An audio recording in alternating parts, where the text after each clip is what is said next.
Hey, what is going on, everybody? What's going on, YouTube? Welcome back to the channel. How are you guys doing out there, man? So we're back here with another Monkees reaction. Today, we're going to be checking out Last Train to Clarksville in 1966, I believe, right here. So this one was highly suggested on one of my reactions to the Monkees, my latest one.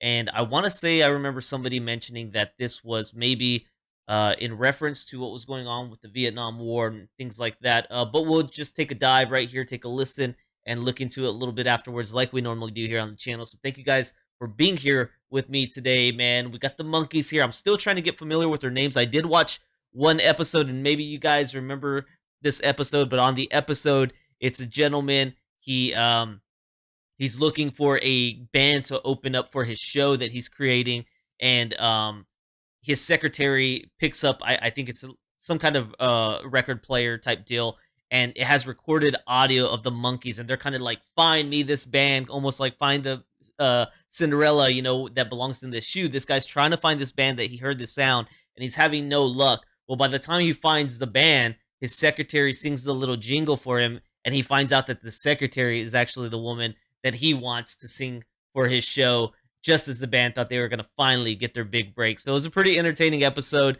I can't say I remember all of their names off the top of my head, the characters, but I could think of all of their faces in my head right here. But it was definitely entertaining, so I appreciate you guys putting me onto this whole Monkees thing. I didn't know anything about the Monkees, and I've learned more than I ever knew. So thank you guys so much. With that being said, let's get into this one and get a feel for what we're talking about right here with the Monkees. Last Train to Clarksville, man. Here we go.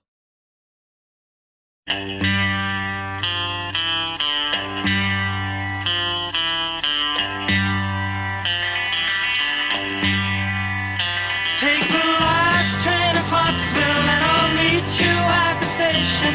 You can be here by 4:30, cause I've made your reservation. Don't be slow. No, no, no. No, no, no. Cause I'm leaving in the morning and I must see you again. We'll have one more night together till the morning brings my train and I must go. No, no, no. No, no, no. And I don't know if I'm ever coming home. Take the last train to Clarksville. I'll be waiting at the station. We'll have time for coffee, belated kisses, and a bit of conversation. No, no, no. No, no, no.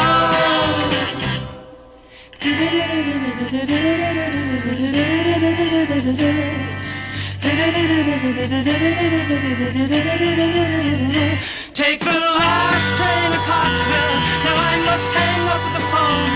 I can't hear you in this noisy railroad station. All alone I'm feeling low. No, no, no. No, no, no. And I don't know if I'm ever coming home.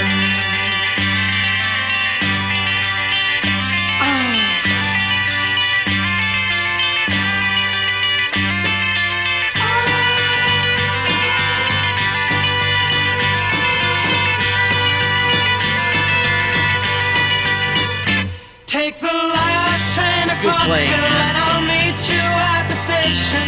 You can be here by 4:30, cause I've made your reservation. Don't be slow. No, no, no. No, no, no. And I don't know if I'm ever coming home. Oh, man, that's such a sad lyric, though. It's like, take the last train to Clarksville.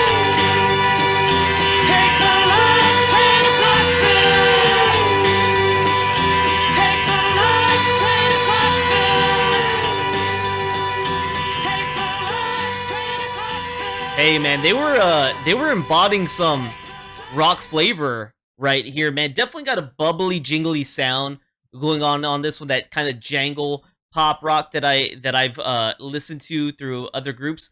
But man, he's incorporating more rock there at the end when his voice is getting a little bit more raspy.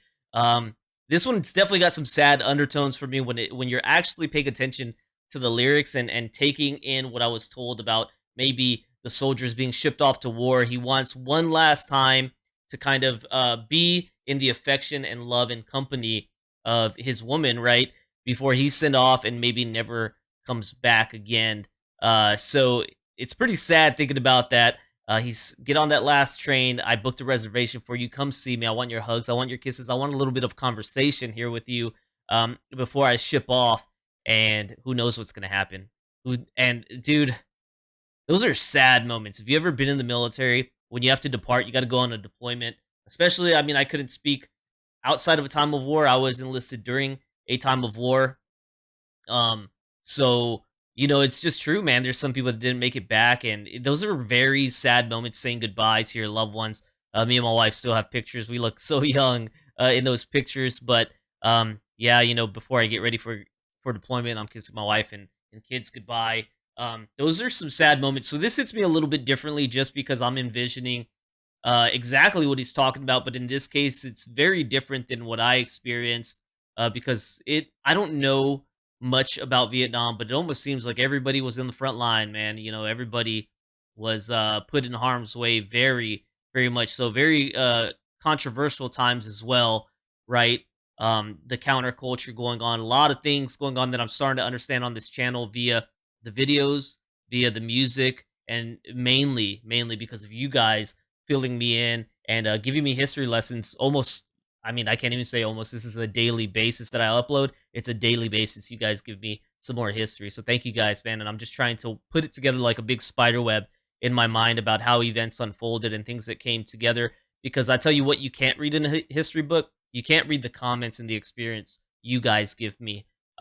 Personal details and stories that's not written anywhere but by these exchanges of you guys telling me. So it paints a picture, and that's in addition to why this hits a little bit harder for me. But speaking on the merits of just the music and just the sound, it's so good. It's so groovy, man. This, I know the Monkees had like session musicians, so that's something I'm even learning through this channel. I didn't ever know about session musicians. I didn't ever think about it. It's not anything I was ever aware of. The bands I grew up with played their music, and that's just the way it is in my life. So I understand, groups like the Wrecking Crew is probably the biggest one I hear on here, is heavily involved in a lot of the music I listen to. They were the studio musicians, the session musicians hired to play and help create the sounds that, and these groups were very good at what they did. So I'm understanding that that's probably what's happening here, but it's very good. And the highlight on this one was that guitar picking was just so nice. Standout front center instrument that I'm just listening to there. That sounded so good. Once again, with these guys though, harmonizing, and Mickey, man, guy's got a great voice. He's got a great voice. He's the one that I'm pretty sure I listened to right on I'm a Believer, and listening to right here on Last Train to Clarksville. And like I said, opening it up and really hitting some emotion there at the end, man. I'm digging this.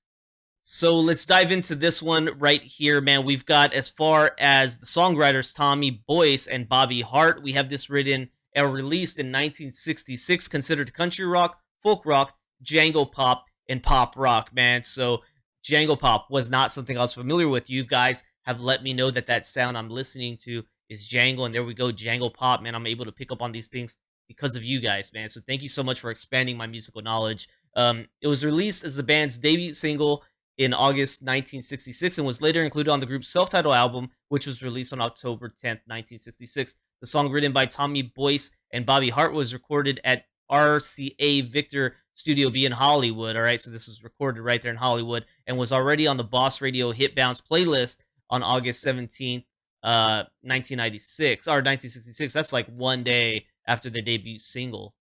And here we go with on lead vocals we have Mickey Dolenz. I don't know if I said his last name earlier. I don't think I did, but Dolenz, is it okay? Mickey Dolenz. So he's singing this once again.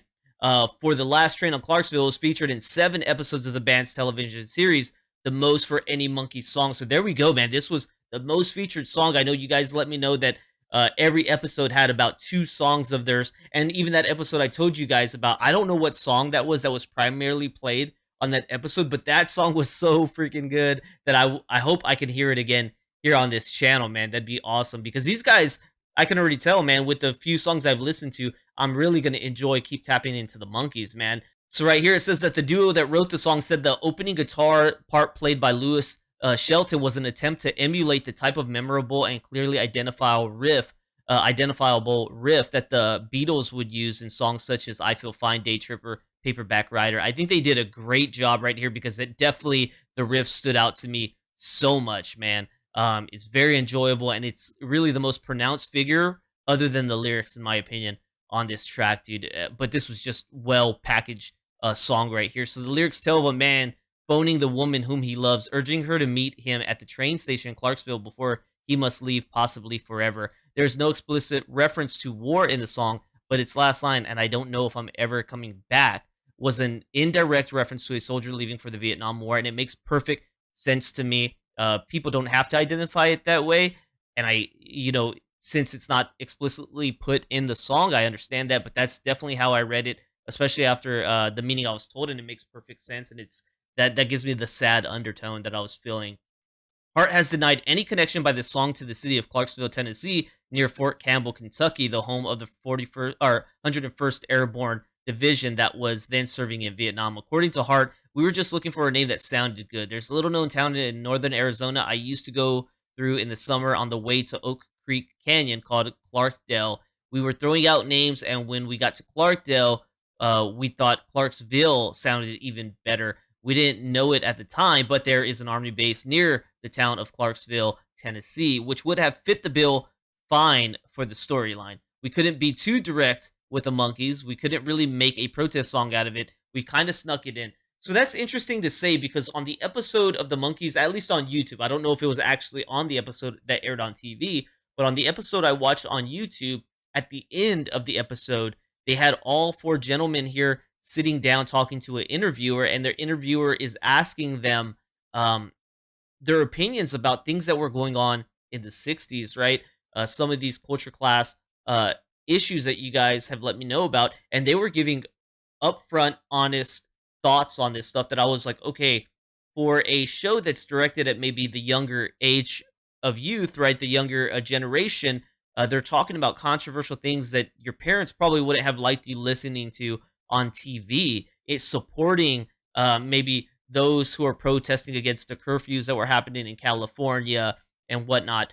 So they were giving their support to those fighting back to have these freedoms.